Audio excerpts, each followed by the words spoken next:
ফলে গণতান্ত্রিক সিদ্ধান্ত গ্রহণ প্রক্রিয়ার প্রতি শ্রদ্ধাশীল থেকে তাদের সেটার প্রতি শ্রদ্ধাশীল থাকা উচিত। আর যদি ব্যক্তিগতভাবে কেউ সিদ্ধান্ত নিয়ে থাকেন তার সে কোথায় রাজনীতি করবেন বা কি প্রক্রিয়া, সেটার প্রতিও তাদের প্রতি আমাদের শ্রদ্ধা থাকবে। নবগঠিত রাজনৈতিক দল এনসিপি, যাদের হাত ধরে শুরু হয়েছিল নতুন রাজনীতির স্বপ্ন, আজ সেই দলই পড়েছে বড় সংকটে। প্রশ্ন উঠেছে আদর্শ বনাম সমঝোতা, কোন পথে এনসিপি?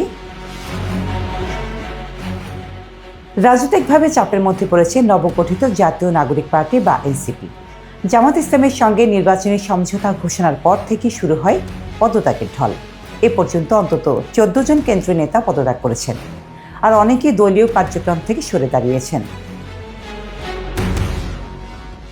পদত্যাগকারীদের মধ্যে রয়েছেন যুগ্ম সদস্য সচিব ও মিডিয়া প্রধান মুশফিকুস সালেহীন, যুগ্ম মুখ্য সমন্বয়ক খান মুহাম্মদ মুরসালিন, যুগ্ম আহ্বায়ক খালেদ সাইফুল্লাহ, ডাক্তার তাসনিম জানা, তাসনিমা জাবিন সহ একাধিক পরিচিত মুখ।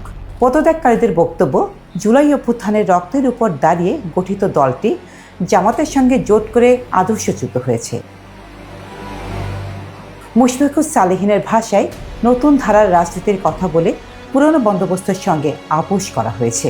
রাজনৈতিক বিশ্লেষকদের মতে, বিশেষ করে নারী নেতৃত্বের বড় একটি অংশ সরে যাওয়ায় এনসিপির সাংগঠনিক শক্তি ক্ষতিগ্রস্ত হতে পারে। ঢাকা বিশ্ববিদ্যালয়ের অধ্যাপক ডক্টর সাব্বির আহমেদের মতে, এই ভাঙন ভবিষ্যৎ নির্বাচনী প্রস্তুতির জন্য বড় চ্যালেঞ্জ। এনসিপির সংকট কি সাময়িক নাকি দীর্ঘমেয়াদী? উত্তর দেবে সময়।